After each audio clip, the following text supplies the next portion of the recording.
Ice cream ഫ്രണ്ട്സിന്റെ അത്രയും flavours.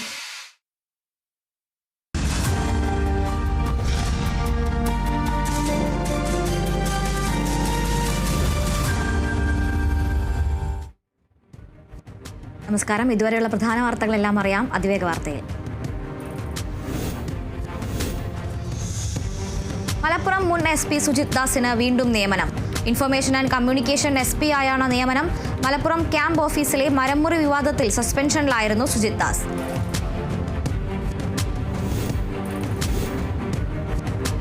Palakkad Nenmara ഇരട്ട കൊലപാതക കേസിൽ പ്രതി ചെന്താമരയ്ക്കെതിരെ അന്വേഷണ സംഘം ആലത്തൂർ കോടതിയിൽ കുറ്റപത്രം സമർപ്പിച്ചു. 480 പേജുകളുള്ള കുറ്റപത്രമാണ് അന്വേഷണ സംഘം സമർപ്പിച്ചത്. കേസിൽ 30-ലധികം ശാസ്ത്രീയ തെളിവുകൾ സമർപ്പിച്ചിട്ടുണ്ട്. കൊലയ്ക്ക് കാരണം വ്യക്തിവൈരാഗ്യമെന്നും കുറ്റപത്രത്തിൽ പറയുന്നു. പ്രതിപക്ഷത്തിന്റെ അടിയന്തര പ്രമേയ നോട്ടീസിൽ ജലസേചന വകുപ്പിന്റെ ഡാം ബഫർ സോൺ ഉത്തരവ് പിൻവലിച്ച സർക്കാർ. ജലവിഭവ വകുപ്പിന് കീഴിലുള്ള അണക്കെട്ടുകൾക്ക് സമീപം നിർമ്മാണങ്ങൾക്ക് നിയന്ത്രണം ഏർപ്പെടുത്തിയ ഉത്തരവ് പിൻവലിക്കുമെന്ന് മന്ത്രി റോഷി അഗസ്റ്റിൻ സഭയിൽ അറിയിച്ചു. മോൻസ് ജോസഫ് MLA നൽകിയ അടിയന്തര പ്രമേയ നോട്ടീസിലാണ് സർക്കാരിന്റെ നടപടി. പൊതുസ്ഥലങ്ങളിലെ പ്രചരണങ്ങൾക്കും ബോർഡുകൾക്കും നിയന്ത്രണം ഏർപ്പെടുത്തിയ ഹൈക്കോടതി ഉത്തരവ് മറികടക്കാൻ സർക്കാർ ചട്ട നിയമ ഭേദഗതി കൊണ്ടുവരുന്നു. നിയമവിരുദ്ധമല്ലാത്ത സാധന സാമഗ്രികൾ ഉപയോഗിച്ചുള്ള പ്രചരണം നടത്താമെന്നാകും നിയമ ഭേദഗതി. ഇതിനായി ചെറിയ ഫീസ് ഈടാക്കുമെന്നും മന്ത്രി MB രാജേഷ് നിയമസഭയിൽ പറഞ്ഞു. MR അജിത് കുമാറിനെതിരായ ആരോപണത്തിൽ റിപ്പോർട്ട് ഹാജരാക്കാൻ 45 ദിവസത്തെ സമയം ചോദിച്ച് വിജിലൻസ്. അന്വേഷണം പൂർത്തിയാക്കിയില്ലെന്ന് വിജിലൻസ് കോടതിയെ അറിയിച്ചു. മെയ് 6-ന് കേസ് വീണ്ടും പരിഗണിക്കും. MR അജിത് കുമാറിനും മുഖ്യമന്ത്രിയുടെ പൊളിറ്റിക്കൽ സെക്രട്ടറി P ശശിക്കുമെതിരെ അന്വേഷണം ആവശ്യപ്പെട്ടുകൊണ്ടുള്ള ഹർജിയിലാണ് വിജിലൻസ് കൂടുതൽ സമയം തേടിയത്. വയനാട് പുനരധിവാസവുമായി ബന്ധപ്പെട്ട കോടതി വിധി സന്തോഷം നൽകുന്ന കാര്യമെന്ന് മന്ത്രി K രാജൻ. 27-ന് വൈകുന്നേരം 4 മണിക്ക് ടൗൺഷിപ്പിന് മുഖ്യമന്ത്രി തറക്കല്ലിടും. സ്ഥലം ഏറ്റെടുക്കലിലെ സർക്കാർ ഉത്തരവ് കോടതി അംഗീകരിച്ചുവെന്നും നടപടികളുമായി സർക്കാർ മുന്നോട്ട് പോവുകയാണെന്നും അദ്ദേഹം പറഞ്ഞു. തിരുവനന്തപുരം രാജ്യാന്തര വിമാനത്താവളത്തിലെ ഇമിഗ്രേഷൻ ഇന്റലിജൻസ് ബ്യൂറോ ഉദ്യോഗസ്ഥയെ പേട്ടയ്ക്ക് സമീപം ട്രെയിൻ തട്ടി മരിച്ച നിലയിൽ കണ്ടെത്തിയ സംഭവത്തിൽ ദുരൂഹതയുണ്ടെന്ന് ബന്ധുക്കൾ. മൃതദേഹം പോസ്റ്റ്മോർട്ടത്തിന് ശേഷം ബന്ധുക്കൾക്ക് വിട്ടുകൊടുത്തു. കേന്ദ്ര ഉദ്യോഗസ്ഥയായതിനാൽ മരണത്തിൽ കേന്ദ്ര ഏജൻസികൾ അന്വേഷണം ആരംഭിച്ചു. ഇടുക്കി തൊടുപുഴയിലെ ബിജു ജോസഫിന്റെ കൊലപാതകത്തിൽ പ്രതികളുമായി പോലീസ് തെളിവെടുപ്പ് നടത്തി. ബിജുവിനെ തട്ടിക്കൊണ്ടു പോകാൻ ഉപയോഗിച്ച വാൻ കണ്ടെത്തി. കേസിലെ നിർണായക തെളിവുകളിലൊന്നാണ് ഈ വാഹനം. മുഖ്യപ്രതി ജോംബോന്റെ സുഹൃത്തിന്റെ ഉടമസ്ഥതയിലുള്ളതാണ് വാൻ. കൊലപാതകത്തിന് ശേഷം വാഹനം കഴുകി തെളിവ് നശിപ്പിക്കാൻ പ്രതികൾ ശ്രമിച്ചു. സർക്കാരിനെതിരെ പ്രതിഷേധം ശക്തമാക്കി ആശാവർക്കർമാരുടെ രാപ്പകൽ സമരം 44-ാം ദിവസത്തിലേക്ക് കടക്കുമ്പോൾ നിരാഹാര സമരം 6-ാം ദിവസത്തിലേക്ക് കടന്നു. പിന്തുണയുമായി വിവിധ പ്രതിപക്ഷ പാർട്ടികൾ രംഗത്ത്. നീതി ലഭിക്കും വരെ സമരം ചെയ്യുമെന്നും ആശാവർക്കർമാർ. സംസ്ഥാനത്തെ പൊതുമേഖലാ സ്ഥാപനങ്ങളിൽ പകുതിയും നഷ്ടത്തിലെന്ന് CAG റിപ്പോർട്ട്. 131 പൊതുമേഖലാ സ്ഥാപനങ്ങളിൽ 77 എണ്ണവും നഷ്ടത്തിലാണ് പ്രവർത്തിക്കുന്നത്. 2016 മുതൽ KSRTC കണക്കുകൾ നൽകുന്നില്ലെന്നും CAG. KMML-ൽ ക്രമക്കേട് കണ്ടെത്തിയതായും റിപ്പോർട്ട്. എറണാകുളം വൈപ്പിൻ ഗോശ്രീ ജംഗ്ഷനിൽ ജിഡയുടെ ഭൂമിയിൽ അനധികൃതമായി നിർമ്മിച്ച സ്റ്റാളുകൾ പൊളിച്ചുനീക്കി. എളങ്കുന്നപ്പുഴ പഞ്ചായത്ത്, ഹാർബർ എഞ്ചിനീയറിംഗ് വിഭാഗം എന്നിവയുടെ നേതൃത്വത്തിൽ പോലീസിന്റെ സഹായത്തോടെയാണ് സ്റ്റാളുകൾ പൊളിച്ചു നീക്കിയത്. ബദൽ മാർഗം ഒരുക്കാതെ സ്റ്റാളുകൾ പൊളിച്ചു നീക്കിയതിനെതിരെ പ്രതിഷേധവുമായി മത്സ്യക്കച്ചവടക്കാർ രംഗത്തെത്തി. എറണാകുളം കലൂർ സ്റ്റേഡിയത്തിൽ നൃത്തപരിപാടിക്കിടെ ഉമ തോമസ് MLA അപകടത്തിൽപ്പെട്ട സംഭവത്തിൽ വേദി ഒരുക്കിയ മൃദംഗവിഷന് ഗുരുതര വീഴ്ച സംഭവിച്ചെന്ന് പോലീസ്. GCDAക്ക് വീഴ്ച സംഭവിച്ചിട്ടില്ലെന്നും വ്യക്തമാക്കി. ഇതുമായി ബന്ധപ്പെട്ട കേസിന്റെ അന്വേഷണം പൂർത്തിയായി. കാസർഗോഡ് പൈവളികയിൽ 15-കാരിയെയും യുവാവിനെയും മരിച്ച നിലയിൽ കണ്ടെത്തിയ സംഭവത്തിൽ അന്വേഷണം അനിശ്ചിതത്വത്തിൽ. ആന്തരിക അവയവങ്ങളുടെ പരിശോധനാ ഫലം വൈകുന്നതാണ് വെല്ലുവിളിയുയർത്തുന്നത്. മരണകാരണം കണ്ടെത്തണമെന്ന് കോടതി അന്വേഷണ സംഘത്തോട് നിർദ്ദേശിച്ചിരുന്നു. ഡൽഹി ഹൈക്കോടതി ജഡ്ജി യശ്വന്ത് വർമ്മയുടെ വസതിയിൽ നിന്നും നോട്ടുകെട്ടുകൾ കണ്ടെടുത്ത സംഭവത്തിൽ പരിശോധന നടത്തി. സുപ്രീം കോടതി നിയോഗിച്ച സമിതിയാണ് ജഡ്ജിയുടെ വീട്ടിൽ പരിശോധന നടത്തിയത്. സംഭവത്തിൽ ജഡ്ജിയുടെ മൊഴിയും രേഖപ്പെടുത്തിയിട്ടുണ്ട്. തീപിടുത്തത്തിന്റെ സമയത്ത് ജഡ്ജിയുടെ വീട്ടിലുണ്ടായിരുന്ന 5 പോലീസ് ഉദ്യോഗസ്ഥരുടെയും ഫോണുകൾ പരിശോധിക്കും. പരിശോധനയ്ക്കായി ഇവർ ഫോണുകൾ കൈമാറി. യാക്കോബായ സഭയുടെ അധ്യക്ഷനായി ജോസഫ് മാർ ഗ്രിഗോറിയോസ് മെത്രാപ്പൊലീത്ത ഇന്ന് ചുമതലയേൽക്കും. ലബൻ തലസ്ഥാനമായ ബെയ്റൂത്തിൽ ഇന്ത്യൻ സമയം രാത്രി 7:30 ശുശ്രൂഷകൾക്ക് തുടക്കമാവുക. രാത്രി 8:30 സ്ഥാനാരോഹണ ചടങ്ങ്. ആഗമാന സുറിയാനി സഭയുടെ തലവനായ പാത്രിയാർക്കീസ് ബാവ ചടങ്ങുകൾക്ക് നേതൃത്വം നൽകും. ആഫ്രിക്കൻ രാജ്യമായ ടോഗോയിൽ കടൽ കൊള്ളക്കാർ റാഞ്ചിയ ചരക്കുകപ്പലിൽ കാസർഗോഡ് സ്വദേശിയും ബേക്കൽ അമ്പങ്ങാട് കോട്ടപ്പാറയിലെ രജീന്ദ്രൻ ഭാർഗവൻ ഉൾപ്പെടെയുള്ള സംഘത്തെയാണ് റാഞ്ചിയത്. കഴിഞ്ഞ 17-ന് ലോമേ തുറമുഖത്ത് നിന്ന് കാമറൂണിലേക്ക് പോകുന്നതിനിടെയാണ് മലയാളികൾ ഉൾപ്പെടെ 18 ജീവനക്കാരടങ്ങുന്ന കപ്പൽ കടൽ കൊള്ളക്കാർ റാഞ്ചിയത്. ഇടുക്കി ചിന്നക്കനാലിൽ വീണ്ടും കാട്ടാനയാക്രമണം. ആക്രമണകാരിയായ ചക്കക്കൊമ്പൻ ഒരു വീട് കൂടി തകർത്തു. ആദിവാസി കുടുംബങ്ങളെ പുനരധിവസിപ്പിച്ചിരിക്കുന്ന 301-ലെ വീടാണ് ഇന്നലെ രാത്രിയിൽ ചക്കക്കൊമ്പൻ ഇടിച്ചു തകർത്തത്. 301 നിവാസി ഗന്ധകന്റെ വീടാണ് തകർന്നത്. വീടിന്റെ മുൻഭാഗവും ജനലും തകർന്നു. ആലപ്പുഴ ചെങ്ങന്നൂരിൽ അമിത വേഗതയിലെത്തിയ ബൈക്കിടിച്ച് കാൽനടയാത്രക്കാരന് ഗുരുതര പരിക്ക്. റോഡ് മുറിച്ചു കടക്കുകയായിരുന്ന തമിഴ്നാട് സ്വദേശി ജഗനെ കൊല്ലക്കടവ് ഭാഗത്തു നിന്ന് അമിത വേഗതയിലെത്തിയ ബൈക്ക് ഇടിക്കുകയായിരുന്നു. ഗുരുതരമായി പരിക്കേറ്റ ഇയാളെ ആശുപത്രിയിൽ പ്രവേശിപ്പിച്ചു. തൃശൂർ ചാവക്കാട് മണത്തലയിൽ സ്കൂൾ ബസ് ടോറസ് ലോറിക്ക് പുറകിലിടിച്ച് അപകടം. 7 വിദ്യാർത്ഥികൾക്ക് പരിക്കേറ്റു. ഒരുമനയൂർ നാഷണൽ ഹുദ സ്കൂൾ ബസ്സാണ് അപകടത്തിൽപ്പെട്ടത്. പരിക്കേറ്റ വിദ്യാർത്ഥികളെ ചാവക്കാട് ഹയാത്ത് ആശുപത്രിയിൽ പ്രവേശിപ്പിച്ചു. കൊല്ലത്ത് സ്വകാര്യ ബസ്സും KSRTCയും കൂട്ടിയിടിച്ച അപകടത്തിൽ 10-ലേറെ പേർക്ക് പരിക്ക്. തിരുവനന്തപുരത്ത് നിന്നും കൊല്ലം ഭാഗത്തേക്ക് വന്ന KSRTC ബസ്സുകൾ ഇടിച്ചാണ് അപകടമുണ്ടായത്. പരിക്കേറ്റവരെ സ്വകാര്യ ആശുപത്രിയിൽ പ്രവേശിപ്പിച്ചു. Kozhikode Thamarassery Ambayathode KSRTC Swift bus പാഞ്ഞുകയറി 3 പേർക്ക് പരിക്ക്. ഒരാളുടെ നില ഗുരുതരം. പുലർച്ചെ 5 മണിയോടെയായിരുന്നു അപകടം. റോഡിലേക്ക് ഒടുങ്ങി വീണ മാവിന്റെ കൊമ്പിൽ നിന്ന് മാങ്ങ ശേഖരിക്കുകയായിരുന്നവർക്കിടയിലേക്കാണ് ബസ് പാഞ്ഞുകയറിയത്. മലപ്പുറം വളാഞ്ചേരി താജ് നഗറിൽ കാർ നിയന്ത്രണം വിട്ട് മറിഞ്ഞ ഡ്രൈവർക്ക് പരിക്ക്. തൃശൂരിൽ നിന്ന് മലപ്പുറത്തേക്ക് പോവുകയായിരുന്ന കാറാണ് അപകടത്തിൽപ്പെട്ടത്. ഡ്രൈവർ ഉറങ്ങിപ്പോയതാണ് അപകടത്തിന്റെ കാരണം. സംഭവത്തിൽ വളാഞ്ചേരി പോലീസ് നടപടി സ്വീകരിച്ചു. തിരുവനന്തപുരം നെടുമങ്ങാട് മിഠായി രൂപത്തിൽ ലഹരിയുമായി 3 തമിഴ്നാട് സ്വദേശികൾ അറസ്റ്റിൽ. പ്രശാന്ത്, ഗണേഷ്, മാർഗ എന്നിവരാണ് അറസ്റ്റിലായത്. തിരുവനന്തപുരം റൂറൽ SPക്ക് ലഭിച്ച രഹസ്യ വിവരത്തെ തുടർന്ന് ഡാൻസ് ഓഫ് സംഘവുമായി നടത്തിയ അന്വേഷണത്തിലാണ് പ്രതികൾ പിടിയിലായത്. ഇവരെ കോടതിയിൽ ഹാജരാക്കി റിമാൻഡ് ചെയ്യും. പാലക്കാട് വാളയാറിൽ രാസലഹരിയുമായി അമ്മയും മകനും അമ്മയുടെ സുഹൃത്തുക്കളും പിടിയിൽ. തൃശൂർ സ്വദേശി അശ്വതി, മകൻ ഷോൺ സണ്ണി, കോഴിക്കോട് സ്വദേശികളായ P മൃദുൽ, അശ്വിൻലാൽ എന്നിവരാണ് എക്സൈസിന്റെ പിടിയിലായത്. പ്രതികളുടെ കാറിൽ നിന്ന് മയക്കുമരുന്ന് ഉപയോഗിക്കുന്നതിനുള്ള സിറിഞ്ച്, മയക്കു ഗുളിക എന്നിവയുൾപ്പെടെ എക്സൈസ് കണ്ടെടുത്തു. എറണാകുളം പോഞ്ഞാശ്ശേരിയിൽ 1 ഗ്രാം MDMAയുമായി 2 പേർ പിടിയിൽ. തണ്ടേക്കാട് സ്വദേശി ജുബൈർ, പോഞ്ഞാശ്ശേരി സ്വദേശി അജ്മൽ എന്നിവരാണ് പെരുമ്പാവൂർ പോലീസിന്റെ പിടിയിലായത്. രഹസ്യ വിവരത്തെ തുടർന്ന് നടത്തിയ അന്വേഷണത്തിലാണ് ഈ പ്രതികൾ പിടിക്കപ്പെട്ടത്. തൃശൂർ വെള്ളിക്കുളങ്ങരയിൽ ജനകീയം ഡി ഹണ്ടിന്റെ ഭാഗമായുള്ള പരിശോധനയിൽ കഞ്ചാവ് മിഠായിയുമായി 2 പേർ അറസ്റ്റിൽ. കോടാലി സ്വദേശികളായ സീതി, അർഷാദ് എന്നിവരാണ് നിരോധിത മയക്കുമരുന്ന് ഇനത്തിൽപ്പെട്ട 9 പാക്കറ്റ് കഞ്ചാവ് മിഠായിയുമായി വെള്ളിക്കുളങ്ങര പോലീസിന്റെ പിടിയിലായത്. കൊല്ലം പുനലൂരിൽ അനധികൃതമായി ട്രെയിനിൽ കടത്താൻ ശ്രമിച്ച 44 ലക്ഷം രൂപയുമായി 2 പേർ പിടിയിൽ. മധുരൈ സ്വദേശി അഴകപ്പൻ, വിരുദനഗർ സ്വദേശി സുഡലിമുത്തു എന്നിവരെയാണ് RPF പോലീസ് പിടികൂടിയത്. കടത്തിക്കൊണ്ടുവന്ന പണത്തിന് ഉറവിടമോ മറ്റ് രേഖകളോ ഹാജരാക്കാൻ സാധിച്ചിട്ടില്ല. തൃശൂരിൽ പണം നൽകാമെന്ന് വാഗ്ദാനം ചെയ്ത് മർദ്ദിച്ച കേസിലെ പ്രതി പിടിയിൽ. മലപ്പുറം സ്വദേശികളായ അനിൽ, പ്രമോദ്, റംഷാദ്, അൽത്താഫ് എന്നിവരെയാണ് തൃശൂർ ഈസ്റ്റ് പോലീസ് പിടികൂടിയത്. 2000 രൂപയുടെ കറൻസിക്ക് 50 കോടി രൂപ വാഗ്ദാനം നൽകിയാണ് പാലക്കാട് സ്വദേശി സുരേഷ് കുമാറിനെയും കൂട്ടുകാരെയും ഭീഷണിപ്പെടുത്തി ക്രൂരമായി മർദ്ദിച്ചത്.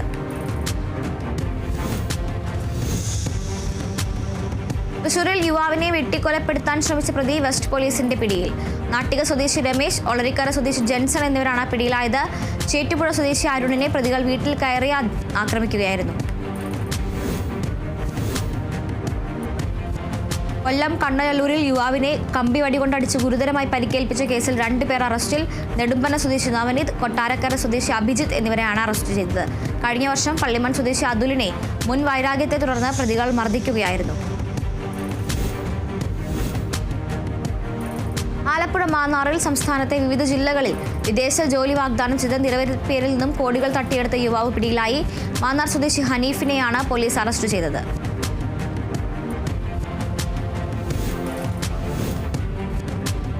തിരുവനന്തപുരം പൊന്മുടിയിൽ മധ്യവയസ്കയെ പീഡിപ്പിച്ചു. പ്രതി കുളത്തുപുഴ സ്വദേശി രാജൻ പൊന്മുടി പോലീസിന്റെ പിടിയിലായി. മധ്യവയസ്കയുടെ ലയത്തിൽ അതിക്രമിച്ചു കയറി പീഡിപ്പിച്ചു എന്നാണ് പരാതി. തിരുവനന്തപുരം പൂവൻപാറയിൽ പശ്ചിമ ബംഗാൾ സ്വദേശിയെ കൊലപ്പെടുത്തിയ കേസിൽ പ്രതിക്ക് ജീവപര്യന്തം. പശ്ചിമ ബംഗാൾ സ്വദേശി ഹുസൈനെയാണ് തിരുവനന്തപുരം ജില്ലാ കോടതി ജീവപര്യന്തം തടവിനും 2 ലക്ഷം രൂപ പിഴയും ശിക്ഷിച്ചത്. ദൃക്സാക്ഷികൾ ഇല്ലാത്ത കേസിൽ സാഹചര്യ തെളിവുകളും ശാസ്ത്രീയ തെളിവുകളുമാണ് കോടതി പരിഗണിച്ചത്. തിരുവനന്തപുരം കാട്ടാക്കടയിൽ തട്ടുകട കത്തി നശിച്ച നിലയിൽ കണ്ടെത്തി. വലിയവിള സ്വദേശി വിജയന്റെ കടയാണ് കത്തിയത്. 2ാം ദിവസമാണ് സമാനമായി കട കത്തുന്നതെന്ന് ഉടമ പറഞ്ഞു. ഇന്നലെ കത്തിയ കടയിൽ പുതിയ ഷീറ്റ് വാങ്ങി പുതുക്കിയിരുന്നു. ഇന്ന് പുലർച്ചെയാണ് 2ാമതും കട കത്തിയത്. മലപ്പുറം ഇടിവണ്ണയിൽ സുഹൃത്തുക്കളുമായി സംസാരിച്ചിരിക്കെ 40 അടിയോളം താഴ്ചയുള്ള കിണറ്റിലേക്ക് 47കാരൻ വീണു. പുളിക്കൽ കുന്നിൽ ഇമ്മാനുവലാണ് അപകടത്തിൽപ്പെട്ടത്. നിസ്സാരമായ പരിക്കുകളോടെ രക്ഷപ്പെടുത്തിയ ഇമ്മാനുവലിനെ നിലമ്പൂർ ഗവൺമെന്റ് ജില്ലാ ആശുപത്രിയിൽ പ്രവേശിപ്പിച്ചു. തൃശൂർ കൊല്ലങ്കോടിൽ ലഹരിക്കെതിരെ ആനന്ദാദർശ പ്രചരണ പരിപാടിയുമായി വിദ്യാർത്ഥികൾക്കിടയിൽ പ്രവർത്തിക്കാൻ ശിവയോഗി ദർശന സംസ്ഥാനതല കൂട്ടായ്മയിൽ തീരുമാനിച്ചു. കൂട്ടായ്മ റിട്ടയേർഡ് പ്രൊഫസർ VN സുജയ ഉദ്ഘാടനം ചെയ്തു.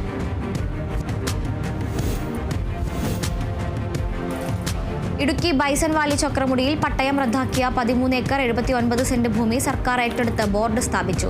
ഇതോടൊപ്പം 4 പട്ടയങ്ങളിലായുള്ള ഭൂമിയുടെ തണ്ടപ്പേരും റദ്ദാക്കി. കഴിഞ്ഞ ഓഗസ്റ്റിലാണ് ചക്രമുടിയിൽ റെഡ് സോണിൽ ഉൾപ്പെടുന്ന 14 ഏക്കർ 69 സെന്റ് ഭൂമിയിലെ അനധികൃത നിർമ്മാണം വിവാദമായത്.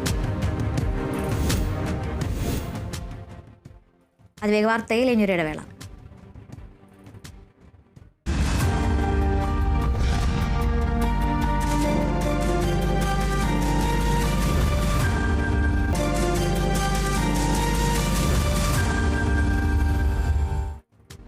അതിവേഗ വാർത്തകൾ തുടരുന്നു.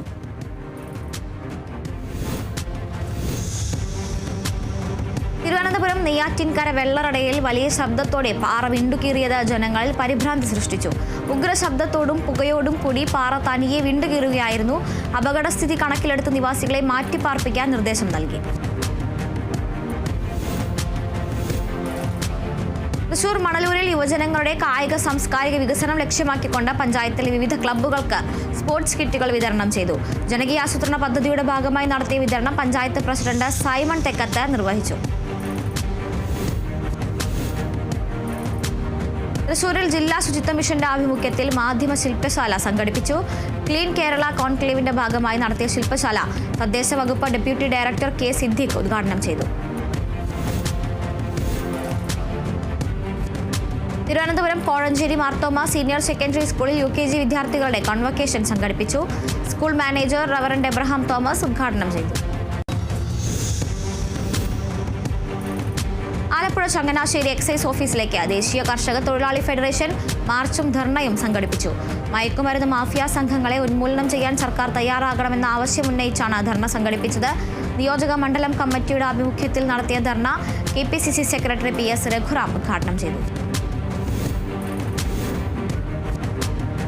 എറണാകുളം കടൽ മണൽ ഖനനത്തിനെതിരെ മത്സ്യത്തൊഴിലാളി കോൺഗ്രസ് M മാർച്ച് 28-ന് ഡൽഹിയിൽ ധർണ നടത്തുമെന്ന് സംസ്ഥാന കോർഡിനേറ്റർ ബേബി മാത്യു കാവുങ്കലും സംസ്ഥാന പ്രസിഡന്റ് ജോസി P തോമസും പത്രസമ്മേളനത്തിൽ അറിയിച്ചു. Dharna Kerala Congress M chairman Jose K Mani ഉദ്ഘാടനം ചെയ്യും. തിരുവനന്തപുരത്ത് ജോയിന്റ് കൗൺസിൽ മേഖലാ സമ്മേളനം നടന്നു. സമ്മേളനം ജോയിന്റ് കൗൺസിൽ സംസ്ഥാന കമ്മിറ്റി അംഗം G ബീനാഭദ്രൻ ഉദ്ഘാടനം ചെയ്തു. സർക്കാർ സർവീസിലെ ടൈപ്പിസ്റ്റ്, ഓഫീസ് അറ്റൻഡൻസ് തസ്തികകളിൽ സ്ഥിരം നിയമനം നിർത്തലാക്കി കരാർ നിയമനത്തിന് വഴി തുറക്കാനുള്ള സംസ്ഥാന സർക്കാരിന്റെ നീക്കം ഉപേക്ഷിക്കണമെന്ന് G ബീനാഭദ്രൻ ആവശ്യപ്പെട്ടു. ഇടുക്കി തൊടുപുഴയിൽ പ്രവർത്തിക്കുന്ന ജില്ലാ ആയുർവേദ ആശുപത്രിയിൽ ഹോസ്പിറ്റൽ സംവിധാനം ഉദ്ഘാടനം ചെയ്തു. ജില്ലാ പഞ്ചായത്ത് പ്രസിഡന്റ് രാരിച്ചൻ നീറണാക്കുന്നേൽ ഉദ്ഘാടനം നിർവഹിച്ചു. തിരുവനന്തപുരം നെയ്യാറ്റിൻകര ജനറൽ ആശുപത്രിയിൽ ജലശുദ്ധീകരണ പദ്ധതിയായ സീവേജ് ട്രീറ്റ്മെന്റ് പ്ലാന്റിന്റെ പ്രവർത്തനം നിലച്ചിട്ടും അധികൃതർ മൗനത്തിലാണെന്ന് പരാതി. പദ്ധതി തകരാറിലായതോടെ ആശുപത്രിയുടെ വിവിധ ഭാഗങ്ങളിൽ നിന്ന് മലിനജലമാണ് ഒഴുകുന്നത്. കോട്ടയം വെച്ചൂർ പഞ്ചായത്ത് സമ്പൂർണ്ണ മാലിന്യമുക്ത ഗ്രാമ പ്രഖ്യാപനവും ലഹരി ബോധവൽക്കരണ ശില്പശാലയും സംഘടിപ്പിച്ചു. മാലിന്യ സംസ്കരണം, ലഹരി ബോധവൽക്കരണം എന്ന വിഷയത്തിൽ ബോധവൽക്കരണ ക്ലാസും സംഘടിപ്പിച്ചു. കേരള ഹൈക്കോടതി ജഡ്ജ് ജസ്റ്റിസ് എൻ നാഗരേഷ് സമ്പൂർണ്ണ ശുചിത്വ പദവി പ്രഖ്യാപന സമ്മേളനം ഉദ്ഘാടനം ചെയ്തു. തൃശൂർ കൊടകരയിൽ പെയിൻ ആൻഡ് പാലിയേറ്റീവ് കെയർ പദ്ധതിയിൽ പുതുതായി ചേർന്ന സന്നദ്ധ പ്രവർത്തകർക്കായി പരിശീലന ക്ലാസ് സംഘടിപ്പിച്ചു. കൊടകര പഞ്ചായത്തിന്റെയും കുടുംബാരോഗ്യ കേന്ദ്രത്തിന്റെയും നേതൃത്വത്തിൽ നടത്തിയ പരിപാടി പഞ്ചായത്ത് പ്രസിഡന്റ് അമ്പിളി സോമൻ ഉദ്ഘാടനം ചെയ്തു. തിരുവനന്തപുരം നെയ്യാറ്റിൻകര നഗരസഭയുടെ ബജറ്റ് അവതരിപ്പിച്ചു. 2025-26 സാമ്പത്തിക വർഷത്തെ ബജറ്റ് നഗരസഭ വൈസ് ചെയർപേഴ്സൺ പ്രിയ സുരേഷാണ് അവതരിപ്പിച്ചത്. നെയ്യാറ്റിൻകര നഗരസഭാ chairman P K Raj Mohanan, നഗരസഭാ സെക്രട്ടറി സാനന്ദ സിംഗ് തുടങ്ങിയവർ പങ്കെടുത്തു. Thrissur Thekkumkara panchayat 2025-2026 budget vice president E Umalakshmi അവതരിപ്പിച്ചു. കുടിവെള്ളത്തിനും കാർഷിക മേഖലയ്ക്കും സംരംഭങ്ങൾക്കും പ്രാധാന്യം നൽകുന്നതാണ് budget. Thekkumkara panchayat president T V Sunilkumar അധ്യക്ഷത വഹിച്ചു.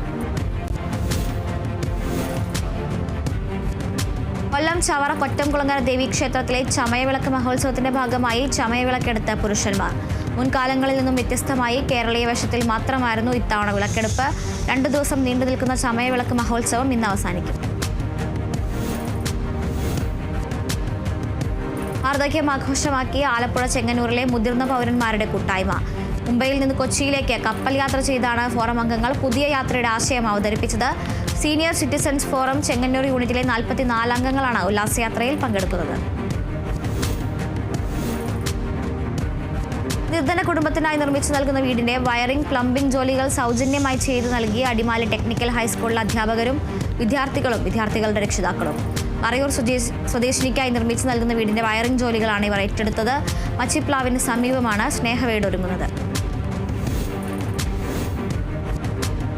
ഇടുക്കി മൂന്നാർ കല്ലാർ മാലിന്യ പ്ലാന്റിൽ ഭക്ഷണം തേടിയെത്തിയ കാട്ടുകൊമ്പന്മാർക്ക് വെല്ലുവിളിയായി പ്ലാസ്റ്റിക് മാലിന്യങ്ങൾ. പച്ചക്കറി അവശിഷ്ടങ്ങൾ ഭക്ഷിക്കുന്നതിനോടൊപ്പം പ്ലാസ്റ്റിക് മാലിന്യങ്ങളും ആനകൾ അകത്താക്കുന്നു. ഇത്തരത്തിൽ പ്ലാസ്റ്റിക് മാലിന്യങ്ങൾ ഭക്ഷിക്കുന്നത് ഇവയുടെ ആരോഗ്യത്തെ സാരമായി ബാധിക്കുമെന്നതാണ് ആശങ്ക. തൃശൂർ മണലൂരിൽ ലോക ക്ഷയരോഗ ദിനാചരണത്തോടനുബന്ധിച്ച് വിവിധ കലാപരിപാടികൾ സംഘടിപ്പിച്ചു. മണലൂർ കുടുംബാരോഗ്യ കേന്ദ്രത്തിന്റെ നേതൃത്വത്തിൽ നടത്തിയ പരിപാടിയുടെ ഉദ്ഘാടനം പഞ്ചായത്ത് പ്രസിഡന്റ് സൈമൺ തെക്കത്ത് നിർവഹിച്ചു. ആരോഗ്യ standing committee chairperson Pushpa Viswambharan അധ്യക്ഷത വഹിച്ചു. തൃശൂർ മണലൂർ പഞ്ചായത്തിൽ ഇന്ത്യൻ ഭരണഘടനയുടെ 75-ാം വാർഷികത്തോടനുബന്ധിച്ച് എല്ലാ വിദ്യാലയങ്ങളിലേക്കും ഭരണഘടന ആലേപനം ചെയ്ത ചുമർ വിതരണം ചെയ്തു. സമേതം സമഗ്ര വിദ്യാഭ്യാസ പരിപാടിയുടെ ഭാഗമായി പൊതുവിദ്യാഭ്യാസ വകുപ്പിന്റെയും തൃശൂർ ജില്ലാ പഞ്ചായത്തിന്റെയും ആഭിമുഖ്യത്തിൽ സംഘടിപ്പിച്ച വിതരണം പഞ്ചായത്ത് പ്രസിഡന്റ് സൈമൺ തെക്കത്ത് ഉദ്ഘാടനം ചെയ്തു. പാലക്കാട് പട്ടാമ്പിയിൽ വ്യവസായ സംരംഭങ്ങളുടെ പ്രോത്സാഹനം ലക്ഷ്യമിട്ട് ഇൻവെസ്റ്റേഴ്സ് മീറ്റ് സംഘടിപ്പിക്കുന്നതിന് മുന്നോടിയായി സ്വാഗത സംഘം യോഗം ചേർന്നു. മുഹമ്മദ് മുഹ്സിൻ MLA നേതൃത്വത്തിലാണ് സ്വാഗത സംഘം ചേർന്നത്.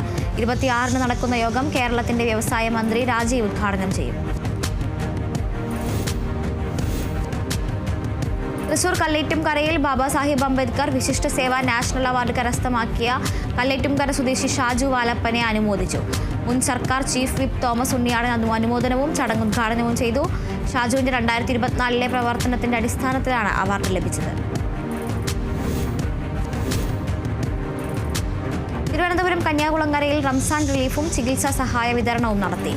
നെടുമങ്ങാട് നിയോജക മണ്ഡലം കമ്മിറ്റികളുടെ സംയുക്താഭിമുഖ്യത്തിൽ നടത്തിയ പരിപാടി അഡ്വക്കേറ്റ് ഹലീം ഉദ്ഘാടനം ചെയ്തു. ജില്ലാ സെക്രട്ടറി കന്യാകുളങ്ങര ഷാജഹാൻ അധ്യക്ഷത വഹിച്ചു. തിരുവനന്തപുരത്ത് കേരള ജേർണലിസ്റ്റ് യൂണിയൻ വെഞ്ഞാറമൂട് മേഖലാ കമ്മിറ്റിയുടെ ആഭിമുഖ്യത്തിൽ ഇഫ്താർ സംഗമം നടത്തി. സംഗമം വെഞ്ഞാറമൂട് ജുമാ മസ്ജിദ് ഇമാം നാസറുദ്ദീൻ മാന്നാനി ഉദ്ഘാടനം ചെയ്തു. മേഖലാ പ്രസിഡന്റ് കെ മുഹമ്മദ് റാഫി അധ്യക്ഷത വഹിച്ചു. കരിപ്പൂർ വിമാനത്താവളം വിടാനൊരുങ്ങി ഗൾഫ് എയർ വിമാന കമ്പനി. കോഴിക്കോട്ട് നിന്ന് ബഹ്റൈൻ, ദോഹ മേഖലകളിൽ സർവീസ് നടത്തുന്ന വിമാനമാണ് സർവീസ് നിർത്തുന്നത്. എയർ ഇന്ത്യ തുടങ്ങിവെച്ച സർവീസ് പിൻവലിക്കലിൽ കരിപ്പൂർ വിടുന്ന 3ാമത്തെ കമ്പനിയാണ് ഗൾഫ് എയർ.